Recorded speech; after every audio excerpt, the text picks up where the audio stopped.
Happy Monday, Kyle. It's so good to see you. How are you? Happy Cyber Monday. Oh, And that's so right. nice to Cyber see Monday. you. I know. Does it mean anything now that we're all trapped inside and doing all of our shopping virtually anyway? Does Cyber Monday even exist? Oh, yeah. Well, does the calendar even exist anymore for that matter? Yeah. Yeah. I have a busy day, so I'm not going to be Cyber Mondaying. How was your weekend? Tell me. I played a lot of pickleball. Very nice. Very nice. Exactly. You had good weather for it. It is. We had the weather for it. That weather is over. And it was a lot of fun. How about yours? It was interesting. Tom, wait a minute. Oh, wait, stop sharing. There we go.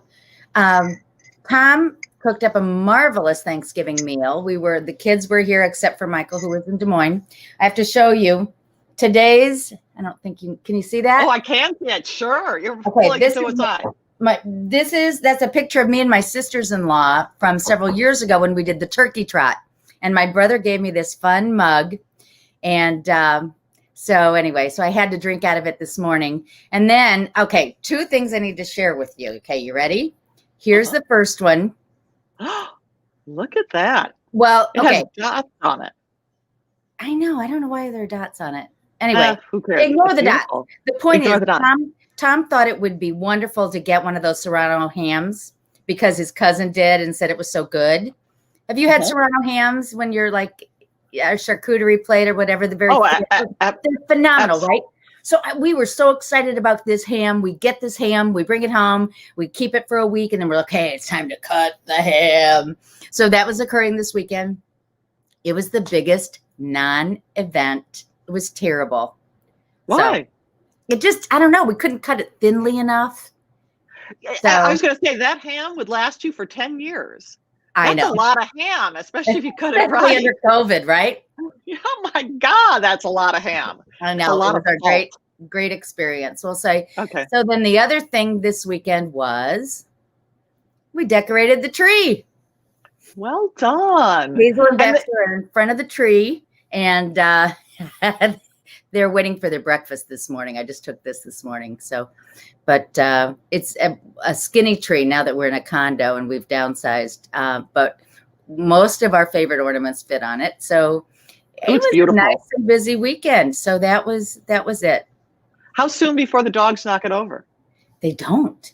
Really if you had a cat, every morning you wake up and that thing would be tipped over. Is that right? Yeah, we don't. My household does not have a tree for that very reason. Oh goodness! Well, you could do one of those hanging from the ceiling trees. Yes, and then wake up to find a cat in the tree screaming. Yeah, I love it. Oh shoot! You ready to start the show? I am. Let's go. All right.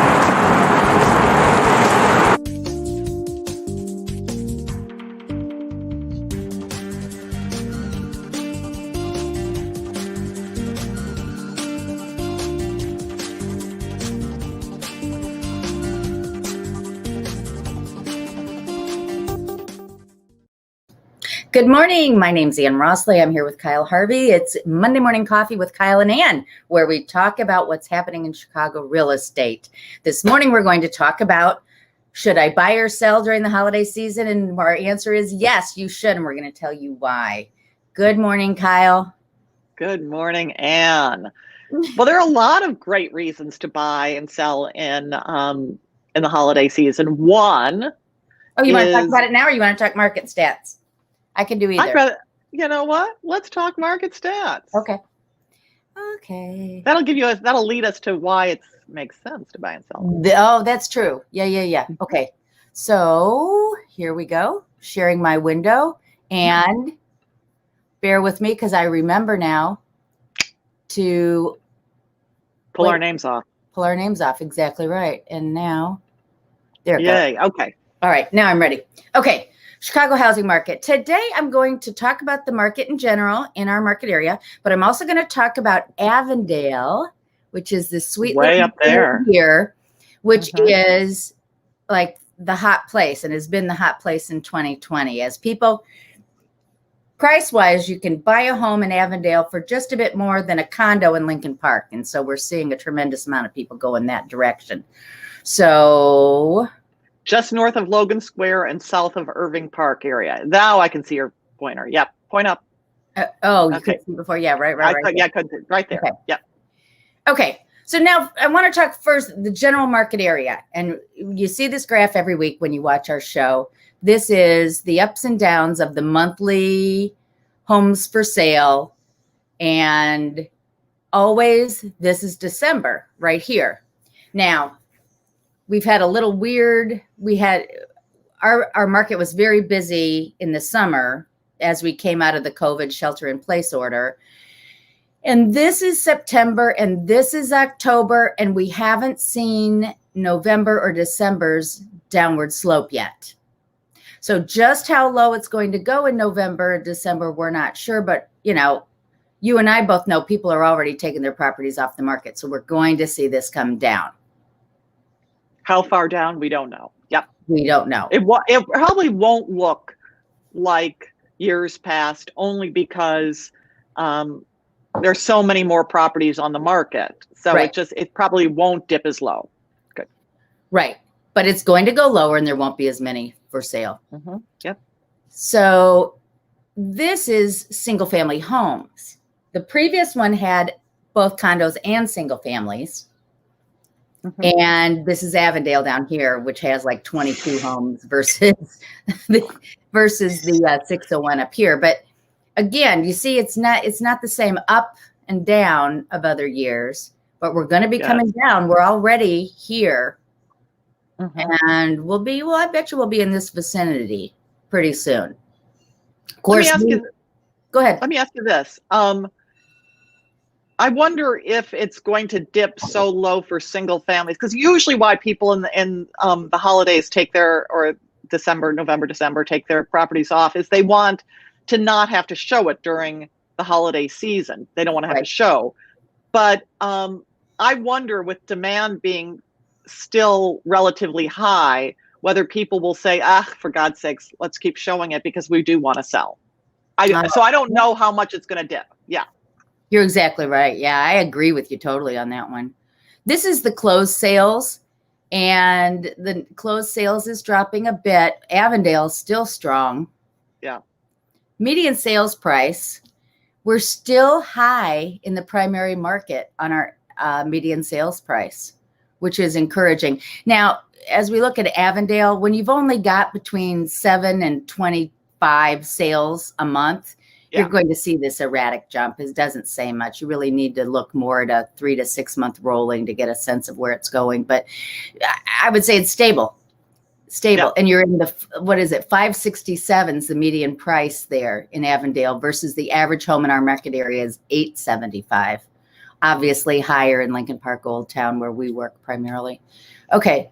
Average price per square foot I thought was interesting. For a single family home in the marketplace, it's $315 per square foot. In the Avondale, it's $244 per square foot. So again, great savings there. And the other thing I just wanted to bring up is Chicago is different than your suburban or nationwide markets in that we don't have typical basements. We typically have English basements, and they're oftentimes— Tell them what that means. Tell them what an English half means. Above and half below grade. You typically in a Chicago home will walk up to your first floor, and then you'll have a basement that's half above grade and half below grade. But we call those lower levels, and they're mostly counted in square foot when we market the property. If it's totally below grade as a basement, you can't count it as square foot. But if it's in the square footage, in the square footage.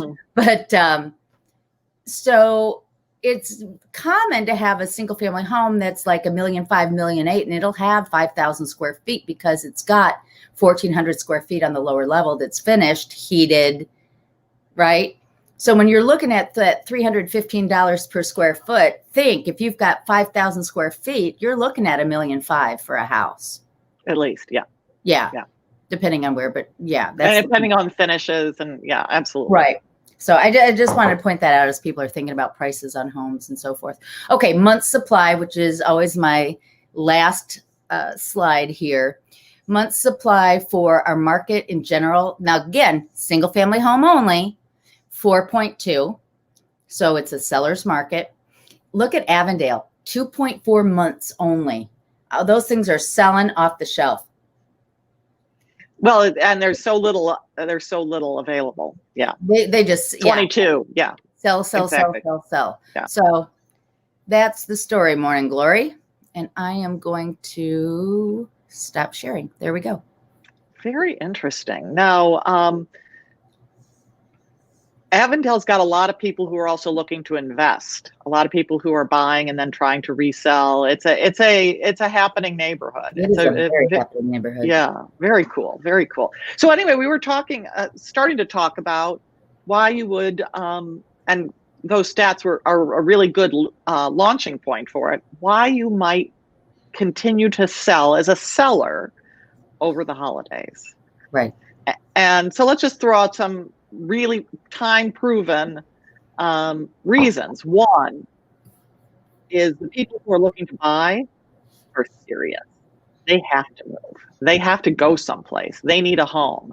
Mm-hmm. So you're going to get fewer looky-loos because a lot of people who are, just sort of trying to get a sense of what's on the market are busy doing other things.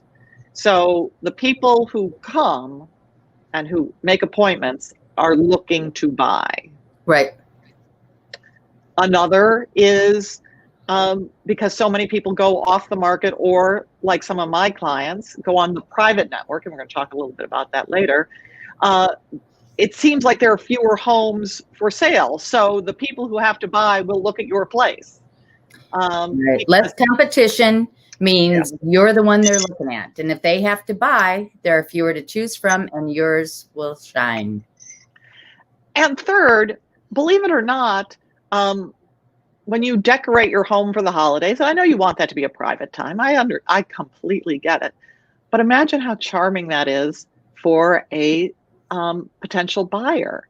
That you come into a home that looks like a home, and they can project themselves decorating in a similar way or making it a home for their holidays. Right. So very often, even though you don't want to have to clean up because you've made it feel really homey, at the same time, it's really appealing often to buyers. So think about it like that.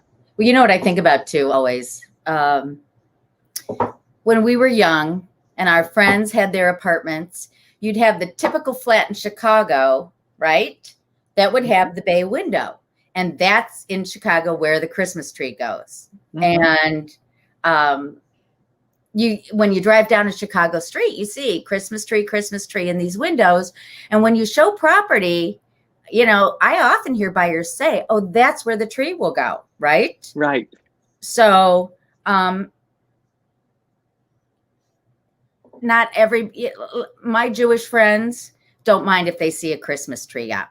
They get it. That's totally fine. Now, don't you agree, Kyle, though? There is a way that you go over the top too. Yeah.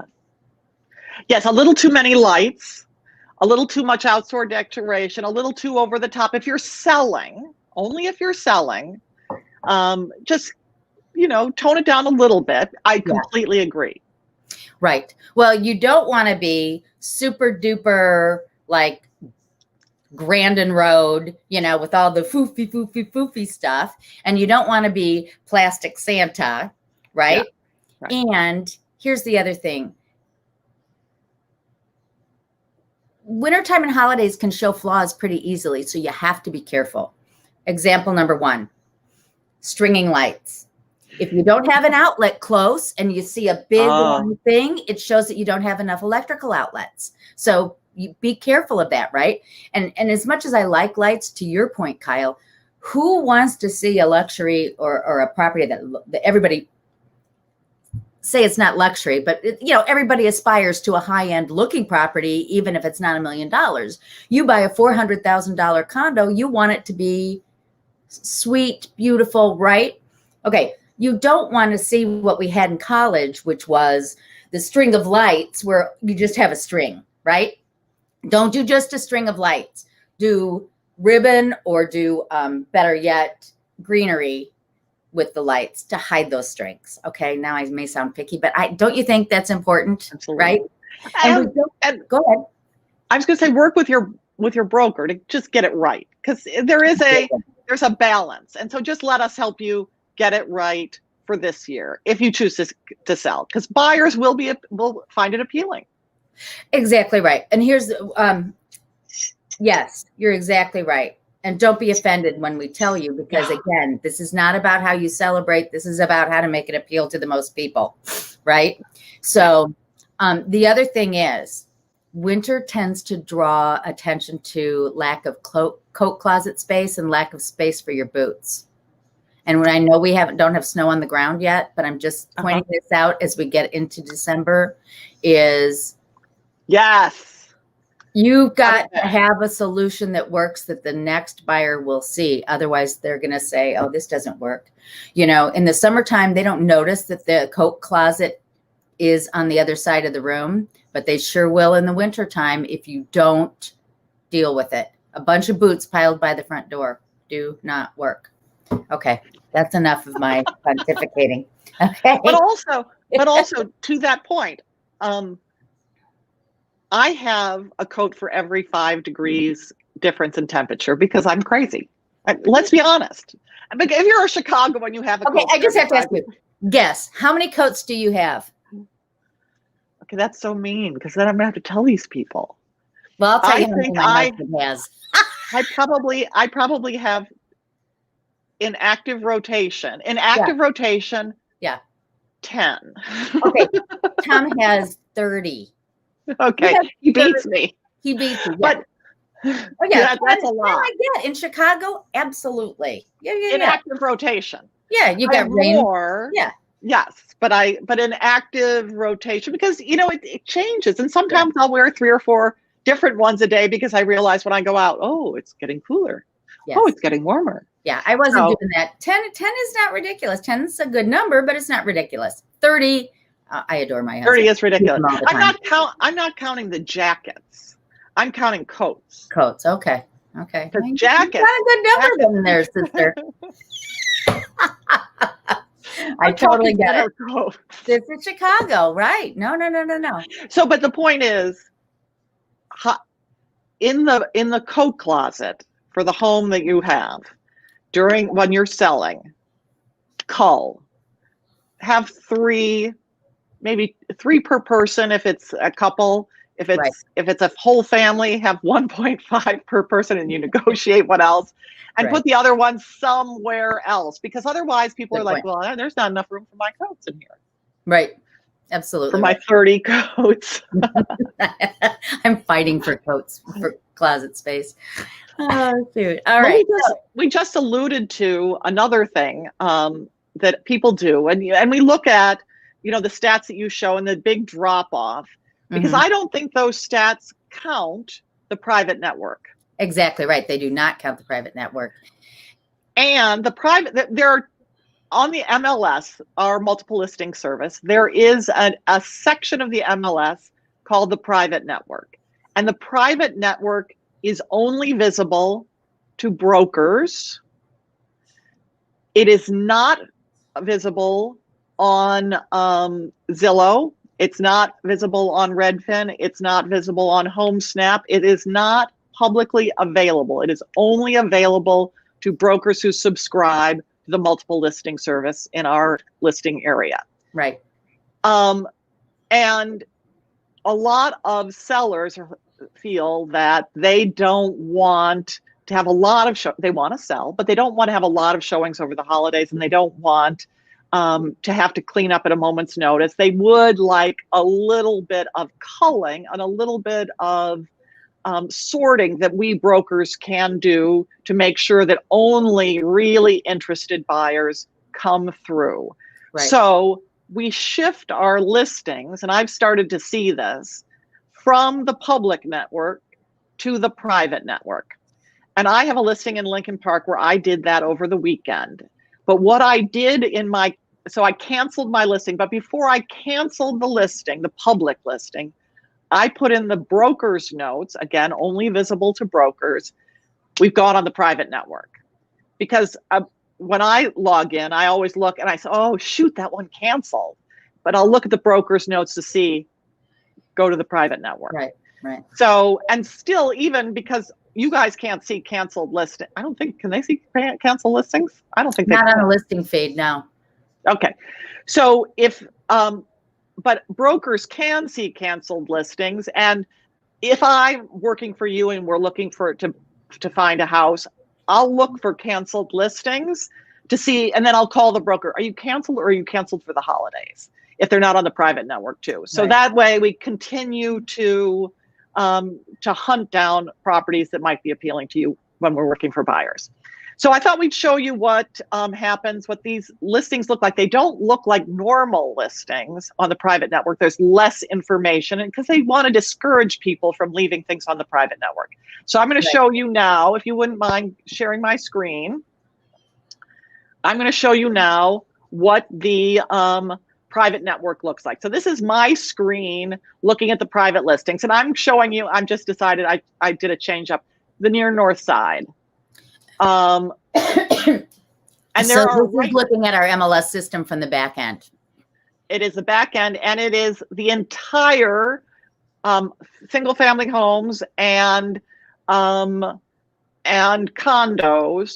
for all within the near north side market area, which is the Gold Coast, Streeterville, River North. Yeah. All of those are in here, and there are 175. And we're going to see as we get closer to the holidays that number will rise, and then it will decrease as we get close to the holidays. But here is where they are, and I'm just going to pull up. Let's just see what I can pull up. Something that I'm looking for a friend. Let's do Caroline Druckers. So she's got a listing at 270 East Pearson. So look, it's got so much less of the information. Ooh, it's a nice expensive one, $3 million. But it'll have all of the pictures that that she would have on her. Can you see that? Mm-hmm. Can you see the pictures that she would have on her? Or can you only see it if I do it over here? Yeah, do it there. Okay, so you can see she has all of the pictures that would be on the public listing, but because it's getting close to the holidays, or it is the holidays, she's put it on the private network. So that gives you a sense. So what Ann and I will do is we'll try and put in a search to try and find what you need or are looking for here in the private network during the holiday season. So you can. So essentially what Kyle's saying is we encourage you to be on the market, to be in the MLS. But if you need to take a break, or because of COVID, even if you want to wait for the next couple weeks until we see where we're going with the shelter in place or till things die down. By the way, I have not had, I've worked with showings all through since March. I've not had a single episode of COVID that I've received or that I'm aware of has been. It doesn't come through us. It does not come through that. Right. We mask up, we show safely the whole bit. But yeah, if somebody in your house is like under the weather, you want to go off temporarily and go to the private network, that is an option. It's what we're saying. This is how it works. We're saying don't cancel because of the weirdness of the year. Don't use that as your excuse to not sell. If you want to sell, this is one of the options we have available to us. Kyle has shown you how it works. It works brilliantly. And also, I'm sure Ann does this, but I do this certainly. I have automatic searches. As you'll see on my right, I'm circling. And one of the automatic searches is 808 privates. So I get, every time something pops up on the near north side of the private network, I get a notice of it. So Ann and I and all good brokers stay on top of what's happening on the private network so that we can let our buyers know. So now I'm giving it, yeah, there we go. Thanks. Okay. So now I'm going to show you one other option that we use, and that is called the Top Agent Network. The Top Agent Network is a group of, oh, that's not what I wanted to share with you. Hold on. Bear with me. Share screen. I hear water in the background. Yes. We have that going. Application window. Here we go. Okay.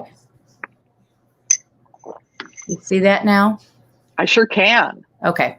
So the Top Agent Network is a group of about 2,000 agents in the greater Chicago area. This is the top, they sell the most, and they have this private network among themselves where they broadcast properties. So currently there are 560 properties on this Top Agent Network. I don't know what quiet means. And there are 11 that have sold or rented off of this in the last 90 days.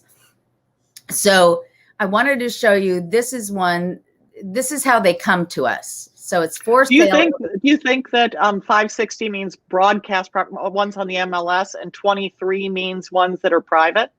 No, it's Okay. 560 that are currently broadcast, that have not expired. And you can be on this network if you're not yet on the MLS, if you're never going to be on the MLS. Okay. So this is not designed to replace the private network. This is designed for coming soon, or somebody who's thinking of selling that doesn't want to go on the MLS ever. Okay. And then in that case, they could be on both. But in this case, this is a broadcast property that's going to be on the MLS December 1st, and we're getting a heads up. So it says coming soon, and this is what we get, good details. Will they show it prior to going on the MLS? Yes. Will they accept offers prior to the MLS? Yes. So here's another one. This is our friend and colleague, Peter Moore, put this on. It's going on today. This is in Avondale, and he's pushing the price on this, but it's a 5-bedroom, 4-bath, cute single family. It looks like a wide lot too. Yeah, isn't that? And it's really cute inside. Yeah. If you have time, I'll show you pictures. Okay. Then the other thing that we can do with the Top Agent Network that's a little bit different than the private listing network is we can say what our client needs. So in this case, somebody said, I have a pre-approved buyer looking for a single family or a townhouse under 500 in Wicker Park, Bucktown, Logan, blah, blah, blah. And then they give details. So if I have a client that I know is thinking about selling or has toyed with the idea of selling, I'll see this and I'll say, oh, I'm going to call Jane Doe and I'm going to ask her if she's thought about selling, because there's somebody who happens to be in the market for a property like this. So that's what Top Agent Network is. Cool. All right. So we want to share a property that's off the market right now? I do. I saw this property come up when I got an announcement of things on the and the 808 private notification, just like I told you about. Right. And I thought this was fan-flippin-tastic. It's so cute. Okay. We're not going to comment on the price because I think the price may be a smidge high, but here we go. Let's just see. So let's stop screen, share screen. Hold on. Here we go. Share. Can you see this now? Yes, okay. So this is a hidden gem. So this one is 1300 North Astor Street, 28A. And it's a half floor on the penthouse 11 of a Bertrand Goldberg building. Bertrand Goldberg designed, among other things, Marina City. So he was active in the 60s and 70s of just really iconic buildings. Can I just tell you something? I miss the metal shutters. I do too. But they were so freaking weird that I think they had to take them off. You want to explain that to our viewers? Every single window had these big metallic shutters that you could open and close. On the exterior. It's a glass box. Yeah, on the exterior. And so it just looked like this really weird building. Anyway. They were great though. They were great. So this is the asking price is $1.2 million, and the assessment is just over $2,000 a month. Taxes are a very low $11,000 for the space and the price. Right, that's just 1% of asking. That's a good value on the taxes. That's a good. Well, we'll see if it changes over time. But look at that. The exposures, south, west, and east. That's a lot of sunlight. These people probably wish they had those shutters back. You're right. So there's some amenities, not a ton. This is not a high amenity building. Okay, I'm going to go over here. You know what I wish I had? I wish, oh, that's beautiful. I wish I had a picture of the old kitchens in that place too, because there were pink kitchens with pink, like really cool refrigerators. Oh my gosh. And I've seen some that have that. Okay, so one of the things, I'm going to show you at the end a floor plan, but I'm just going to circle, I don't know if you can see now, there are a number of movable walls that are genius design. So over here by the kitchen, do you see these 3 panels? These 3 panels, do you see my cursor going up and down? I do not. Okay, I see my cursor going up and down. Oh, I see it now. Yeah. Okay. Okay, but those 3 panels close off the kitchen if you have perhaps a caterer or decide that it's too smelly. My kitchen. So you can close off the kitchen or leave it open. So look how bathed in sunlight it is. My God. That's the first thought I had is, oh my God, view. I'm sorry. Holy that's smoke. The view from your living room, dining room, kitchen. That's ridiculous. Wow. There's the view from your kitchen. I'm so sorry. That's miserable. I love that. Look how pretty that kitchen is. Yeah. Oh, and you see the tracks across the top for where those where those doors close. Okay, glorious. Hi, this is my bedroom view. Oh my gosh. That's fabulous. Hi, this is my bathroom. Right off the bedroom. And wait, there all those are pocket doors you see to the right. How many square feet did you say this was? I don't think this is a lot of square feet. So then this is the second bedroom. And you see, I put them side by side, so you can see it open, sort of like an extra library den, or close with that barn door, wall door, the sliding wall panel you can see here. So this is the place. Now it's not huge; it's just 2 one-bedrooms combined. Okay. But boy, is that glorious! You're paying for the views, you're paying for the design. Because this is very well designed, and not much else. And you can't see it on the MLS. You can't see it on the MLS. I thought that was so beautiful. That's very cool. That's what I got. Thank you, everybody, for watching. We were talking about selling during the holidays, and the answer is yes, sell during the holidays. And Kyle Harvey and Ann Rossley are saying, see you later. Have a great week, and we'll see you next Monday. Take care. Bye.